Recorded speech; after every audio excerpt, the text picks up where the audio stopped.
தேவ ஊழியர் சுசதி செல்வி ராமச்சந்திரன் அவர்கள் லண்டன் யூகேலிருந்து இணைந்திருக்கிறார்கள். பெண்களுக்கான வாலிபர்களுக்கான ஆலோசனையுடன் இணைந்திருக்கிற அவரை பரிசுத்தாவியானவர் தாமே வழி நடத்துவாராக. அவரையும் அவர் குடும்பத்தாரையும் கர்த்தருடைய கரத்தில் ஒப்புவிப்போம். சந்ததியாக ஆசீர்வதிப்பாராக. விசேடமாக ஒரு கணவனாரையும் அதே வேளையிலே மகன் ஜோயலையும் காக நாங்கள் தொடர்ந்து ஜெபித்துக் கொண்டிருக்கிறோம். கர்த்தர் பெரிதான காரியங்களை வழிநடத்த ஸ்தோத்திரம். வாழ்த்தி கொண்டு நாங்கள் இந்த வேளையிலும் தேவ செய்தி கூட கடந்து செல்ல பரிசுத்தாவியானவர் தாமே வழி நடத்துவார். அவங்களோட ஒப்படைக்கிறோமா, வழி நடத்துங்க. May God bless. ஆமென், ஆமென்.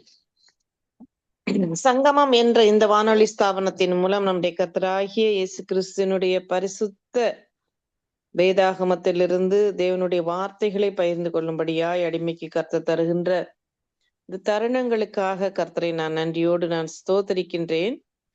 எனக்கு இந்த வாய்ப்பை உருவாக்கி தந்த சகோதரர் அவர்களையும் கர்த்தர் அபரிவிதமாய் ஆசீர்வதிப்பாராக.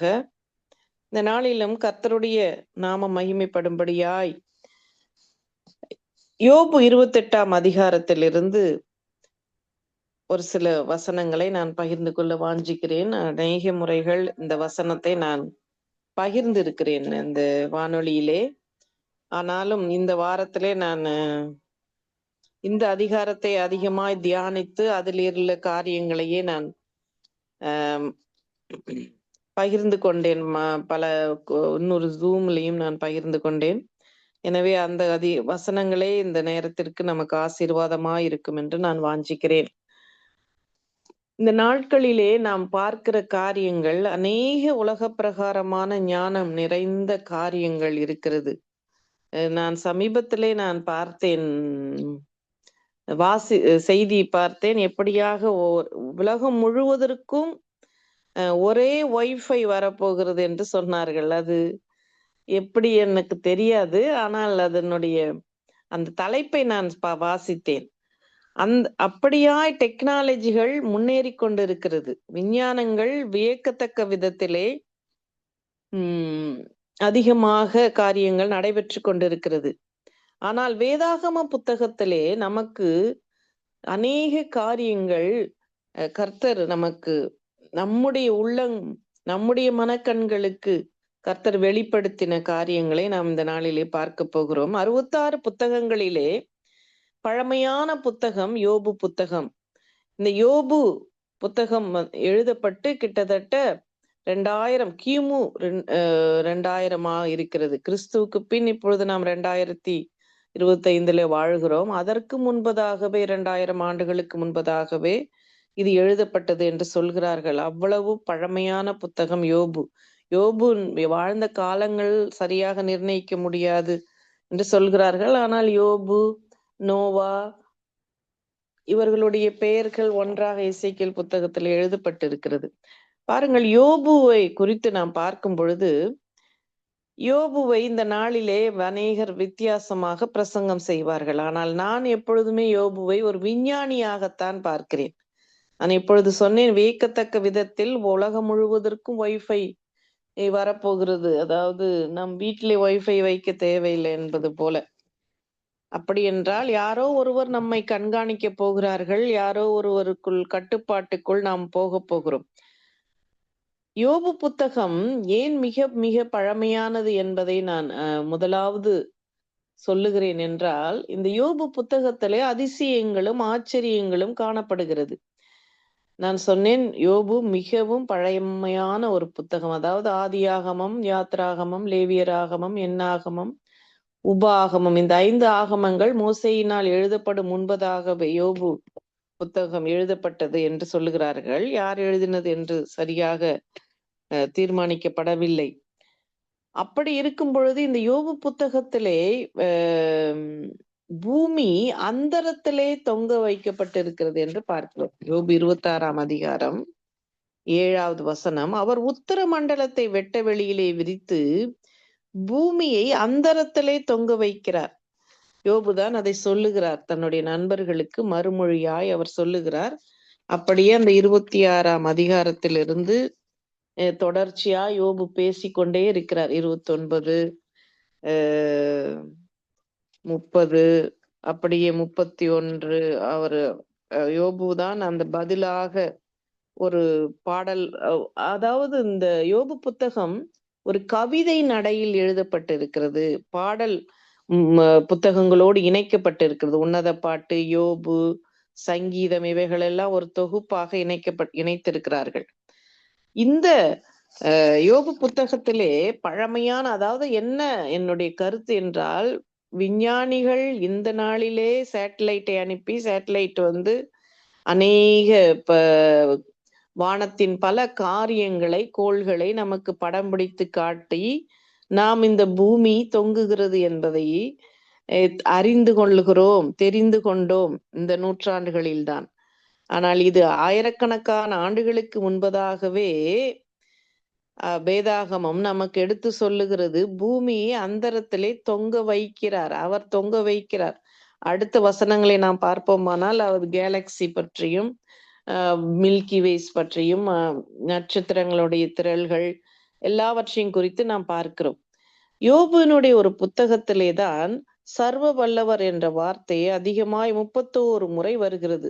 சர்வ வல்லமையுள்ள தேவன் அநேக கேள்விகளை யோபுவனிடத்திலே கேட்கிறார். 120 கேள்விகள் கிட்டத்தட்ட என்று நான் நிதானிக்க கூடியதா இருந்தது. அப்படியாய் யோபு ஒரு விஞ்ஞானியை போல இருப்பதினால்தான் அவர் இவ்வளவு காரியங்களை அவர் எழுதி வைத்திருக்கிறார். யோபுவோடைய அந்த ஞானம் அதிகமா இருந்ததினால் தான் ஆண்டவர் யோபுவினிடத்திலே அத்தனை கேள்விகளை கேட்கிறார். ஒரு சிறு பிள்ளை, என்னுடைய மகன் சிறு பிள்ளை, அவருக்கு அதிகமான காரியங்கள் அறிய மாட்டார். ஆனால் அவர் அறிந்திருக்கிற ஒரு சில காரியங்கள் என்னால் அறிய முடியாது. 193 நாடுகளை சர்வசாதாரணமாக அந்த குளோபிலே அவர் காட்டி விடுவார், எந்த இடத்துல எது இருக்கிறது என்று. ஆனால் பூமி உருண்டையிலே எனக்கு தெரிந்தது வேண்டுமானால் ஒரு 20 நாடுகள் வேணால் எனக்கு தெரியும். அதுவும் தேடி கண்டுபிடித்துதான் அதை நான் சொல்ல முடியும். அவர் வாசித்து முடிக்கும் முன்பதாய் அதை அந்த நாடுகளை சொல்லிவிடுகிறார். நான் சொல்லி தராமலேயே அதை கற்றுக்கொள்ளுகிறார். இது ஒவ்வொரு பிள்ளைகளுக்கும் ஒரு திறமை இருக்கிறது, ஒரு லெவல் இருக்கிறது. அப்ப அந்த லெவலுக்கு ஏற்றபடிதான் நாம் அவர்களோடு சம்பாஷிப்போம், அவர்களோடு பேசுவோம், அவர்களுக்கு காரியங்களை கற்றுக் கொடுக்கவும் முடியும். ஆனால் யோபுவை ஆண்டவர் எப்படியாய் சர்வ வல்லமையுள்ள தேவன் தான் சர்வ வல்லமை உடையவர் என்றும் தன்னை குறித்து என்னென்ன காரியங்களை யோபு தெரிந்து கொள்ள வேண்டும் என்று அத்தனை கேள்விகளை அவர் மீது 38ஆம் அதிகாரம், 39வது அதிகாரம், 40, 41, 42 வரை நாம் அறிந்து கொள்ள முடியும். அப்படியாய் அவரோடு சம்பாஷிக்கிறார். அதாவது யோபுவுக்கு இதெல்லாம் தெரியும் என்பதை அவர் உறுதிப்படுத்துகிறவராய் ஆண்டவர் இருக்கின்றார். இப்படிப்பட்ட யோபுவினுடைய ஒரே ஒரு கருத்தை நான் இந்த நாளிலே, யோபுவை குறித்து பல காரியங்களை நான் சொன்னேன். ஆனால் யோபு எழுதின 28வது அந்த புத்தகம், 28வது அதிகாரத்திலே நமக்கென்று இந்த நாளிலே கர்த்தர் நமக்கு ஒரு சில காரியங்களை அதில் வெளிப்படுத்தும்படியாய் நான் யோபு 28 உள்ள ஒரு சில வசனங்களை வாசித்து அந்த சத்தியத்துக்குள்ளாய் நாம் கடந்து போகலாம். யோபு 28ஆம் அதிகாரம் முதல் 3 வசனங்களை வாசிக்கிறேன். வெள்ளிக்கு விளைவிடம் உண்டு, பொன்னுக்கு புடமிடும் ஸ்தலம் உண்டு, இரும்பு மண்ணிலிருந்து எடுக்கப்படும், செம்பு கற்களில் உருக்கி எடுக்கப்படும். மனிதன் அந்தகாரத்திலும் மரண இருளிலும் இருக்கிற கற்களை கடையாந்திர மட்டும் ஆராய்ந்து தேடி இருளுக்கும் அங்கே முடிவு உண்டாக்குகிறான். இந்த வசனத்திலே உள்ள வசனத்தின் காரியங்கள் என்ன என்று நாம் பார்ப்போமானால், வெள்ளி என்பதை நாம் நம் அணிகலன்களாய் அநேகர் நாம் அணிவதுண்டு. பொன்னு அணிகலன்கள் நாம் அணிகிறோம். எனவே வெள்ளி, பொன்னு, இரும்பு நாம் டூல்ஸாக பயன்படுத்துகிறோம். காப்பரையும் நாம் அதிகமாக பைப்புகள், தண்ணி கொண்டு போகிற பைப்புகள் காப்பர்லே தான் இருக்கிறது. செம்பு, இவைகள் எல்லாம் எங்கிருந்து எடுக்கப்படுகிறது? இரும்பு மண்ணிலிருந்து எடுக்கப்படுகிறது. செம்பு கற்களை உருக்கி எடுக்கப்படும். அப்போ இந்த ஒரு சில வசனங்களிலேயே ஒரு பெரிய காரியத்தை, அதாவது ஒரு தங்க சுரங்கம், எப்படி தங்கம் புடமிடப்பட்டு அது எடுக்கப்படுகிறது என்பதையும், வெள்ளி எப்படி எடுக்கப்படுகிறது என்பதையும், இரும்பை எப்படி மண்ணிலிருந்து எடுத்து உருவாக்குகிறார்கள், செம்பு எப்படி கற்களிலிருந்து அதை உருக்கி எடுக்கிறார்கள் என்பதையெல்லாம் யோபு அறிந்திருந்தார். நான் யோசித்தேன், எத்தனையோ பழமையான ஆண்டுகளுக்கு முன்பதா எழுதப்பட்டு இருந்தாலும் அப்பொழுதே இந்த காரியங்கள் அவர்களுக்கு நல்ல ஃபெமிலியராய், அதாவது அவர்களுக்கு பயன்படுத்தக்கூடிய அளவிற்கு, அதை அறிந்து கொள்ளுகிற கூடிய அளவிற்கு அவைகள் இருந்தது என்று பார்க்கிறோம். ஆனால் மற்ற உலக பிரகாரமான கல்வி புஸ்தகத்திலே நாம் அப்படி கற்றுக்கொள்வதில்லை. ஆனால் வேதாகமம் நமக்கு சத்தியத்தை எவ்வளவு அழகாய் கர்த்தர் எழுதி வைத்திருக்கிறார் என்றால், அந்த நாட்களேயே எல்லாமே இருந்திருக்கிறது. அதுவும் ஆராய்ந்து தேடி கடையாந்திரம், அதாவது எப்படி அண்டர் கிரவுண்ட், மனிதன் அந்தகாரத்திலும் மரண இருளிலும் இருக்கிற கற்களை கடையாந்திரம் மட்டும் ஆராய்ந்து தேடி இருளுக்கும் அங்கே முடிவு உண்டாக்குகிறான். அப்படி என்றால் அண்டர் கிரவுண்ட் என்று இங்கிலீஷ் வேதாகமத்திலே போடப்பட்டு இருக்கிறது. அண்டர் கிரவுண்டிலே சென்று அவர்கள் அதை கடைந்து எடுத்து அந்த கற்களுக்குள்ளா இருக்கும் பொன், நல்ல விலையேறப்பெற்ற இந்திரக்கல், இப்படியாய் பவளம், தங்கம், கோமேதகம், இப்படி பல அழகான வைடூரியங்களை எடுக்கக்கூடிய அளவிற்கு அவர்களுக்கு ஞானம் இருந்தது, அறிவு இருந்தது. அப்படி என்னத்தை யோபு இந்த அதிகாரத்திலே நமக்கு சொல்ல விரும்புகிறார் என்றால், இதையெல்லாம் யோசித்து நான் பார்த்தேன். அதாவது எப்படி இந்த சுரங்கங்களிலே வேலை செய்கிறவர்களுடைய தகுதி என்ன என்று நான் பார்த்த பொழுது, அவர்கள் நல்ல கல்வி அறிவு, ஆர்கிடெக்ட் படித்து ஒரு நல்ல இன்ஜினியரிங் நாலேஜ் உடையவர்கள். ஏனென்றால் எவ்வளவு கவனமாய் அந்த சுரங்கங்களில், சுரங்கம் சரியான ஆபத்து நிறைந்த இடங்கள் அல்லவா, அதிலே அவர்கள் எவ்வளவு கவனமாய் வேலை செய்ய வேண்டும் என்கிற அறிவுகளோடு உடையவர்களைத்தான் அந்த இதிலே பயன்படுத்த முடியும் என்று போட்டிருந்தார்கள். அப்படி ஞானம் நிறைந்த அந்த காரியங்களை அவர்கள் செய்கிறார்கள் என்பதையெல்லாம் யோபு இந்த இடத்திலே நமக்கு அறிவுறுத்தி என்ன சொல்கிறார்? டேமை குறித்து கூட ஒரு வசனம் இருக்கிறது. அதாவது கண்மலைகளுக்குள்ளும் நீர்கால்களை வெட்டுகிறான், அவன் கண் விலையுயர்ந்த எல்லாவற்றையும் காணும். அதாவது இப்படி இந்த கற்களை வெட்டி வெட்டி எடுக்கும் போது இந்த இந்திர நீலம், பொன், எல்லா அழகழகான விலையேற பெற்ற வெளிப்படுத்தல விசேஷத்துல சொல்லப்பட்டிருக்கிற அந்த 9 நவரத்தனங்களும் அவர்கள் காண்கிறது, இவ்வளவு எல்லாவற்றையும் காண்கிறது. அப்பொழுது அவர்களுக்கு ஒரு துளியும் கசியாதபடி ஆறுகளையும் அடைக்கிறான். அண்டர் கிரவுண்ட் செய்ய முடியும். ஆறு எழும்புனா கூட அந்த ஆறை அவங்களால அதை வற்றி போக பண்ற அளவுக்கு அவங்களுக்கு திறமை இருந்திருக்கு. ஒரு துளியும் கசியாதபடி ஆறுகளை அடைக்கிறான். ஒரு டேமை உண்டாக்கி அந்த டேம்ல தண்ணி கசிய முடியாதபடி அவர்கள் அடைக்க முடிகிறது. இதையெல்லாம் சொல்லி யோபு இந்த 28வது அதிகாரத்துல நண்பர்களோடு அவர் பேசுகிறது தான். 26ஆம் அதிகாரத்துல இருந்து அவர்களுடைய நண்பர்களுக்கு பதிலாகத்தான் இந்த காரியங்கள் சொல்லப்பட்டிருக்கிறது. நண்பர்களும் அவ்வளவு எளிதானவர்கள் அல்ல. அவர்கள் மிகவும் ஞானமான காரியங்களை அங்கு எடுத்து சொல்லுவதை நாம் அந்த வசனங்களிலே பார்க்க முடியும். இவ்வளவு காரியத்தை சொல்லிவிட்டு ஒரு கேள்வியை யோபு கேட்கிறார். ஆனாலும் இந்த இவ்வளவு திறமை எல்லாருக்கும், ஒரு சுரங்கத்தை செய்ய முடியுது, எல்லா டேம் கட்ட முடியுது, ஆனாலும் ஞானம் கண்டெடுக்கப்படுவது எங்கே? புத்தி விளைகிற இடம் எது? அதன் விலை மனுஷனுக்கு தெரியாது. அது ஜீவனுள்ளோருடைய தேசத்திலே அகப்படுவதில்லை. நான் அடிக்கடி இந்த செய்தியை நான் பகிர்ந்திருக்கிறேன். ஆனாலும் நான் இந்த செய்தியை எனக்கு இந்த வாரம் நான் தியானித்ததினால் இது எனக்கு ஆசீர்வாதமாய் இருந்தது. பாருங்கள், இங்கு ஒரு பெரிய கேள்வியை யோபு எழுப்புகிறார். முதலாவது கேள்வி, ஞானம் கண்டெடுக்கப்படுவது எங்கே? அப்ப இதெல்லாம் ஞானம் இல்லைன்றாரு. வெள்ளியை நீ தேடி எடுக்கலாம், இரும்பை தேடி எடுக்கலாம், பொன்னை தேடி எடுக்கலாம், விலையேற பெற்ற கற்களை நீ காணலாம், எல்லாவற்றையும் நீ செய்யலாம், அதுல இல்லை ஞானம் என்பதை அவர் சொல்லி ஞானம் கண்டெடுக்கிறதுக்கு ஒரு இடம் இருக்கு. அது எங்க? புத்தி விளைகிற இடம் எங்க? பொண்ணு விளையுது, வெள்ளி விளையிற இடம் இருக்கு. ஆனா புத்தியும் ஞானமும் கண்டெடுக்கப்படுகிறதுக்கு ஒரு இடம் இருக்கு. அது எங்க அப்படின்னு கேள்வி கேட்டு, அதன் விலை மனுஷனுக்கு தெரியாது.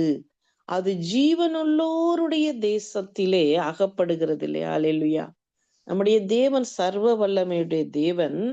அந்த தேவனுடைய ஞானம், ஞானம் என்பது ஆண்டவராகிய இயேசு கிறிஸ்துவுக்குள் அடங்கி இருக்கிறது என்பதை நம்முடைய வேதாகமம் மிகவும் அழகாக கொலோசியர் 3ஆம் அதிகாரம் 2ஆம் வசனத்திலே அவருக்குள் ஞானம், அறிவு, பொக்கிஷங்கள் அடங்கி இருக்கிறது என்ற வசனத்தை நாம் பார்க்க முடியும். அது மாத்திரமல்ல, இந்த ஜீவனுள்ளோருடைய தேசத்திலே இந்த ஞானம் அகப்படுகிறது இல்லையா? அது அதற்கு கீழே உள்ள வசனங்களை நாம் பார்ப்போமானால் அது எல்லாவற்றிற்கும் மறைந்து இருக்கிறதா. ஆண்டவருடைய பிரசன்னத்தை நாம் உணர முடியும். ஆண்டவர் நம்முடைய உள்ளத்திலே ஜீவிக்கிறார். ஆனால் அவரை நாம் காண முடியாது. அவரை நாம் நமக்குள் அவர் வாசம் செய்கிறார் என்பதை மாத்திரம் நாம் இருதயத்தை திறந்து அவருக்கு கொடுத்திருப்போமானால் நாம் அறிந்து கொள்ள, தெரிந்து கொள்ள முடியும். இந்த வசனங்களிலே நாம் பார்க்கிறோம், ஞானம் கண்டெடுக்கப்படுவது எங்கே? அது மனுஷனுக்கு தெரியாத அவருடைய விலை. ஜீவனுள்ளோருடைய தேசம் என்றால் இந்த பூமி தான். இந்த அந்தரத்திலே தொங்க வைக்கப்பட்டிருக்கின்ற இந்த பூமியிலே ஜீவனுள்ள ஜனங்கள் மத்தியிலே அந்த ஞானம் கிடைக்காது. அது எங்கிருந்துதான் வர வேண்டும் அந்த ஞானம் என்றால் வானத்திலிருந்து வருகிற ஒரு ஞானமாய் காணப்படுகிறது. அதைத்தான் ஆண்டவராக இயேசு கிறிஸ்து தன்னை குறித்து அவர் சொல்லுகிறார். நான் எங்கிருந்து வந்தேன்? யோவான் 6ஆம் அதிகாரம் 51வது வசனத்திலே, நானே வானத்திலிருந்து இறங்கின ஜீவ அப்பம். இந்த அப்பத்தை புசிக்கிறவன் என்றென்றைக்கும் பிழைப்பான்.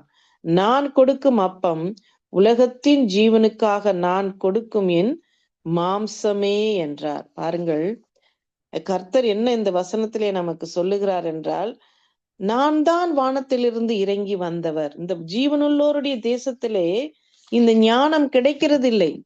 எங்கிருந்துதான் அது வர வேண்டும்? அது வானத்திலிருந்து தான் வர வேண்டும். ஆம், நம்முடைய ஆண்டவர் வானத்திலிருந்து இந்த பூமிக்கு இறங்கின ஒரு ஆண்டவராயிருக்கிறார்.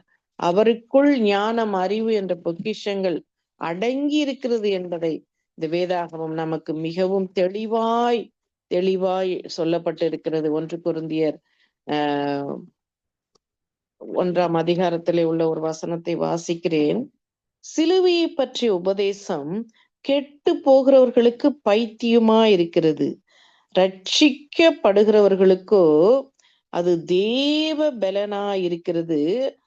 அந்தப்படி ஞானிகளுடைய ஞானத்தை நான் அழித்து புத்திசாலிகளுடைய புத்தியை அவமாக்குறேன் என்று எழுதியிருக்கிறது. ஞானி எங்கே? வேதபாரகன் எங்கே? இப்பிரபஞ்ச தர்க்க சாஸ்திரி எங்கே? இவ்வுலகத்தின் ஞானத்தை தேவன் பைத்தியமாக்கவில்லையா? எப்படியெனில் தேவ ஞானத்துக்கு ஏற்றபடி உலகமானது சுய ஞானத்தினாலே தேவனை அறியாதிருக்கையில் பைத்தியமாக தோன்றுகிற பிரசங்கத்தினாலே விசுவாசிகளை ரட்சிக்க தேவனுக்கு பிரியமாயிற்று. எவ்வளவு விளக்கமாக, திட்டவட்டமாக, அழகாக அப்போஸ்தலர் பவுல் நமக்கு எழுதி வச்சிருக்கிறார். இந்த உலக பிரகாரமான ஞானம், இவ்வுலகத்தின் ஞானம், இப்பிரபஞ்சத்தின் ஞானத்தினை அவமாக்கும்படி அது கர்த்தர் விசுவாசத்தினாலே நம்மை ஞானியாக்கி வைத்திருக்கிறார். ஒரு மனிதன்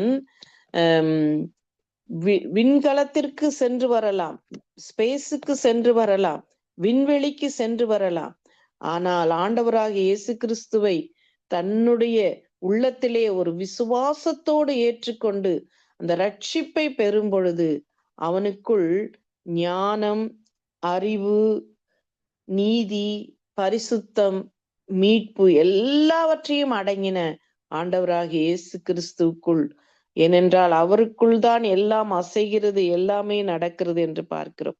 அப்படிப்பட்டவரை உள்ளத்துக்குள் விசுவாசத்தினால் ஏற்றுக்கொள்ள கர்த்தர் நமக்கு கிருபை செய்வாராக. பாருங்கள், உலகமானது சுய ஞானத்தினாலே தேவனை அறியாதிருக்கையில், அப்படி என்றால் இந்த யோபு அதைத்தான் அங்கு மிகவும் தெளிவா எழுதி வைத்திருக்கிறார். சுய ஞானத்தினால் இந்த பூமியிலே என்ன பெரிய கோல்டு மைனை, தங்க சுரங்கம், வெள்ளி சுரங்கத்தை, பவளம், எல்லா காரியங்களையும் செய்யலாம், டேம் கட்டலாம், என்னென்ன காரியங்களை வேணாலும் செய்யலாம். ஆனால் நீ பெரிய படிப்பு படித்திருக்கலாம், ஒரு விஞ்ஞானியா இருக்கலாம், ஆனால் விசுவாசம் இல்லாத ஒரு மனிதன் தேவ ஞானம் அற்றவனாய் காணப்படுகிறான். அந்த அடுத்த வசனத்திலே நாம் பார்க்கலாம், யூதர்கள் அடையாளத்தை தேடுகிறார்கள், கிரேக்கர்கள் ஞானத்தை தேடுகிறார்கள், நாங்களோ சிலுவையில் அறையப்பட்ட கிறிஸ்துவை பிரசங்கிக்கிறோம். ஆமேன். இந்த விண்ணகத்தை விட்டு இந்த மனு குலத்திற்கு வந்த நம்முடைய ஆண்டவர், அவரை நாம் ஆண்டவராக இயேசு கிறிஸ்துவை ஒரு மனுஷன் ஏற்றுக்கொள்ளும் பொழுது அவர்களுக்குள் கர்த்தர் எப்படியாய் ஞானத்தை வைக்கிறார். அவரே தேவனால் நமக்கு ஞானமும் நீதியும் பரிசுத்தமும் மீட்புமானார் என்று அந்த அதிகாரம் முடிகிறது. அப்படி என்றால் கர்த்தர் இந்த உலக பிரகாரமான ஞானத்தை அவர் பைத்தியமாய் மாற்றுகிறார். அவர்களுக்கு சிலுவையை குறித்த பிரசங்கம் பைத்தியமாய் தோன்றுகிறது. கர்த்தர் அவர்களை பைத்தியமாய் மாற்றுகிறார். அவர்களுக்கு விசுவாசம் இல்லை என்று இந்த வசனத்திலே மிகவும் தெளிவாக இருக்கிறது. எனவே நாம் யோசிக்க வேண்டாம். விண்வெளிக்கு சென்று வருகிற வீரர்களை குறித்து நாம் ஆச்சரியப்பட வேண்டாம். அதைவிட சிறப்பான பாக்கியத்தையும் கிருபைகளையும் கர்த்தர் நமக்கு கொடுத்திருக்கிறார். அந்த மகிமையின் அறிவொளியை நமக்குள் பிரகாசிக்க வைத்திருக்கிறார் ஆண்டவராகிய இயேசு கிறிஸ்து. 2 கொரிந்தியர் 4ஆம் அதிகாரம் 6வது வசனத்திலே நாம் பார்க்கிறோம், இருளிலிருந்து வெளிச்சத்தை பிரகாசிக்க சொன்ன தேவன் இயேசு கிறிஸ்துவின் முகத்தில் உள்ள தமது மகிமையின் அறிவாகிய ஒளியை தோன்ற பண்ணும் பொருட்டாக எங்கள் இருதயங்களில் பிரகாசித்தார். ஆமேன். இந்த ஞானம் நம்மை பெற்றிருக்கிறோமா? இந்த பூமியிலே, இந்த ஜீவனுள்ளோருடைய தேசத்திலே காணப்படாத அந்த ஞானம். யோபு என்ன சொல்லுகிறார் என்றால், ஞானம் கண்டெடுக்கப்படுவது எங்கே, அதன் விலை மனுஷனுக்கு தெரியாது. ஆமேன். இந்த ஞானத்துக்கு ஒரு விலை இருக்கிறது, அதுதான் ஆண்டவருடைய இரத்தம். ஆண்டவருடைய விலையேற பெற்ற இரத்தத்தினால் நம்மை விலை கொடுத்து வாங்கி இருக்கிறார். யோபு இந்த இடத்துல சொல்லுகிறார், இந்த ஞானத்துக்கு ஈடாக எதையும் கொடுக்க முடியாதாம். ஓப்பேரின் தங்கம், விலையேற பெற்ற கோமேதகம், இந்திர நீலம் அதற்கு ஈடு அல்ல. ஈடு என்றால் சமம் அல்ல. இவையெல்லாம் கிடையாது. அந்த அந்த ஞானத்தை கண்டுபிடிக்க முடியாது. அந்த ஞானம் எங்கே இருந்து வரும் அப்படின்னு 20வது வசனத்திலையும் ஒரு கேள்வி கேட்கிறார். புத்தி தங்குகிற இடம் எங்கே என்று கேட்கிறார். அப்படி இந்த ஞானமும் புத்தியும் எங்கிருந்து வரும், அதன் விலை மனுஷனுக்கு தெரியாது, அது கண்டெடுக்கப்படுவது எங்கே என்று கேள்வியை கேட்டு கேட்டு கேட்டு மறுபடியும் 23வது வசனத்துல தேவனே அதன் வழியை அறிவார். ஆமேன். இந்த ஞானம்ன்ற காரியத்துக்குரிய வழி யார் அறிவார்னா தேவன் தான். ஒரு மனுஷனுக்கு தேவன் தருகிற ஞானத்தினால் பல ஆக்கப்பூர்வமான காரியங்களை செய்ய முடியும். யாக்கோபு 3ஆம் அதிகாரத்திலே 2 விதமான ஞானத்தை நாம் பார்க்க முடியும். அதிலே அந்த தேவ ஞானம்தான் இணக்கம் உள்ளது, சமாதானம் உள்ளது, பரிசுத்தமாய் அது காரியங்களை செய்ய அறிகிற அறிவை உடையதா இருக்கிறது. ஆனால் இந்த லௌகீக ஞானம், இந்த 1 கொரிந்தியர்ல நம்ம பார்த்தது போல, அது இந்த உலக ஞானம், அது ஒன்றுக்கும் பிரயோஜனம் இல்லை. கர்த்தர் இந்த வசனங்களிலே கடைசியாய் ஆவியானவர் நமக்கு சொல்லுகிறார் யோபு மூலம், இதோ மனுஷனை நோக்கி இதோ ஆண்டவருக்கு பயப்படுவதே ஞானம். ஆமேன். எல்லாம் அந்த தேவனே அதன் வழியை அறிவார், அதன் ஸ்தானம் அவருக்கே தெரியும் என்று சொல்லி இயேசுவே ஞானம் என்பதை இந்த நாளிலே நாம் அறிந்து கொள்ள வேண்டும். ஆண்டவர் தான் ஒரு வழியையும் உண்டாக்கி அதற்கு ஒரு ஸ்தானத்தையும் வைத்திருக்கிறார். ஸ்தானம் என்றால் இடம். அப்ப அந்த ஞானம் தங்குகிறதற்கு நமக்கு ஒரு இடம் உண்டு, அதுதான் நம்முடைய உள்ளம். நம்முடைய உள்ளத்தை திறந்து, இதோ வாசற்படியில் நின்று நான் கதவை தட்டுகிறேன், ஒருவன் எனக்கு செவி கொடுத்து அவன் கதவை திறக்கும் பொழுதுதான் நான் உள்ளே வந்து வாசம் செய்து அவர்களோடு போஜனம் பண்ணுவேன் என்று சொல்லுகிறார். அப்படி நாம் பிதாவோடு, தேவனோடு, பரிசுத்த ஆவியானவரோடு நாம் ஐக்கியமாய் இருக்க கர்த்தர் நமக்கு கிருபை செய்வாராக.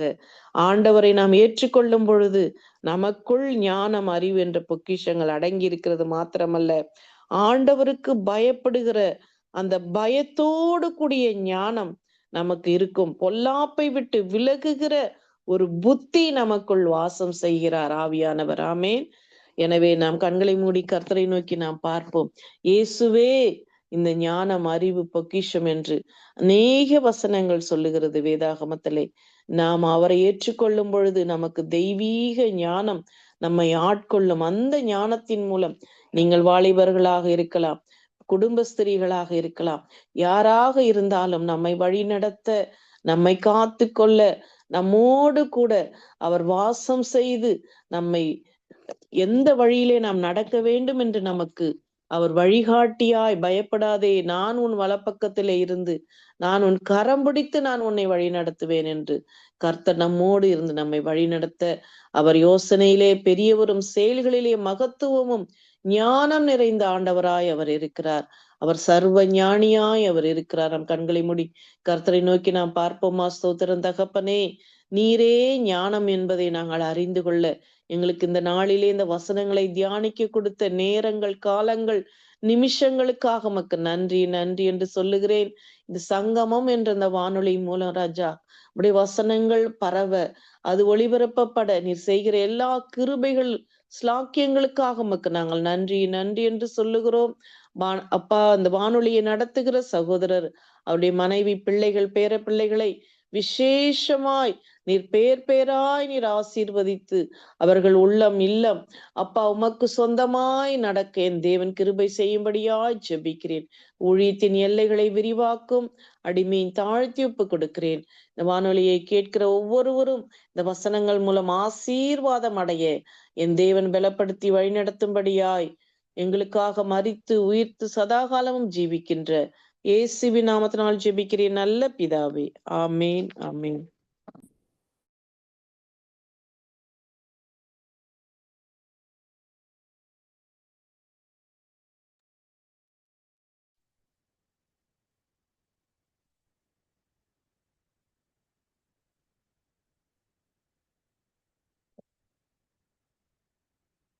Price Lord brother. கர்த்தர் யோபு கொடுத்த அந்த ஞானத்தின் மூலம் நாங்கள் விஞ்ஞானங்களை கற்றுக்கொள்கிறோம். பூமியில் உள்ள யாவற்றையும் பற்றி அறிகிறோம். அதை எடுத்து வந்து வழிநடத்தி உங்களையும் கர்த்தர் தாமே ஆசீர்வதித்து வழிநடத்துவாராக. கர்த்தருடைய கரத்திலே உங்களை உங்கள் குடும்பத்தாரையும் ஒப்புவிக்கிறோம். நாங்கள் தொடர்ந்து சௌரன் ஜோயலுக்காகவும் உங்கள் குடும்பங்களுக்காகவும் சந்தையாக கர்த்தர் ஆசீர்வதித்து வழிநடத்த வேண்டும் என்று ஜெபித்துக் கொண்டிருக்கிறோம். கர்த்தர் பெரிதான காரியங்களை வழிநடத்துவார். காட் பிளஸ் யூ அம்மா. ஆமேன்.